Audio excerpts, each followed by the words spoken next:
Hello! So this is my little video just to show you my finished Jessa jeans. I have been working on these jeans for the past week, just doing a little bit at a time. But I wanted to tell you about the process that I went through. So I checked all my sizes and I cut out the size that I needed and made myself a 12. This is it. I made these, obviously they're in a denim, got a bit of stretch to them as well. And I just did long stitching down the side. I only made up just the basic legs with the darts in. And I found that it was all kinds of too big and too wrong. So I made the adjustments I needed on here just by pinning it. And then I went back to the paper drawing, cut the drawing up according to what I've got on here. And I made them again and I tried them on.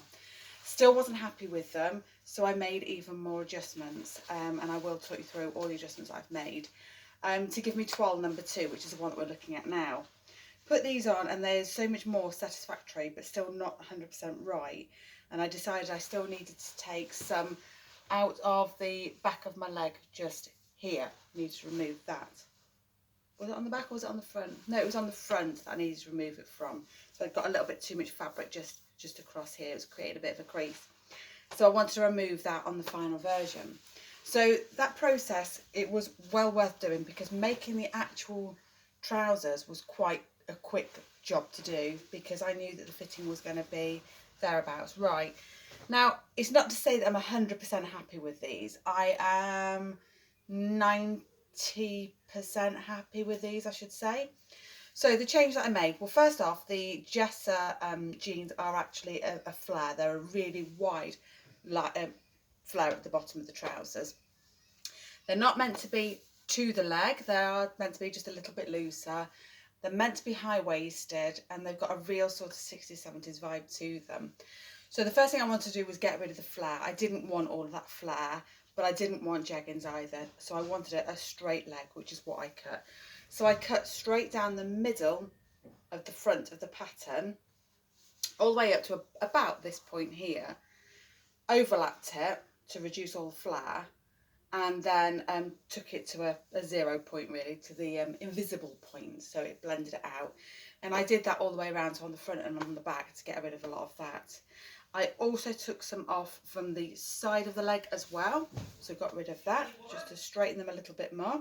Husband's calling me. I took out a slice from here, so I totally removed it here and then went off to an invisible point here again, and then extend it back down at the bottom of the leg so that obviously the bottoms would meet. So I did that. I tapered the waist right in because I have got quite a small waist ratio wise, so got rid of an awful lot there. I widened the dart on the back because I have got a hollow back as well, so that really needs to be taken in. I think that's everything that I did. Now, what I would have done differently, although these are high-waisted trousers, just feel a tiny bit uncomfortable in them, in that I think they're still just, I think they're just a little bit too high. And if I had a choice, which I don't now, I would remove another ½ inch, which I will definitely do second time round. And I think that's the only thing I'd make. So I'm going to pull my t-shirt up so you can see. I really wanted these tucked in, but I just feel a little bit uncomfortable. Hence, I've gone for a crop t-shirt instead. So let me just come in a little bit. So this is what it looks like. So I've got a faux pocket here. Nice line detail there. I've pulled out an old vintage button there. And then it's a crossover waistband here. So I would have just removed just a little bit more, just to bring these down, not much. Just about there. And that would have gone to the bottom of my ribs. And I think that would have been a bit more comfortable. I don't know, it just feels just a bit too high there still. So you can see how hollow my back is there.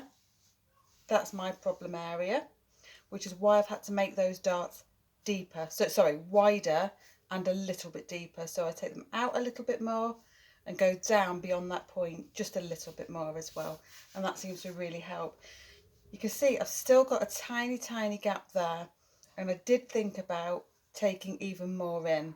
Now, if I'd done that, the only problem would be at that point is that the pockets would be just far too close to that centre seam there. I mean, they're quite close anyway.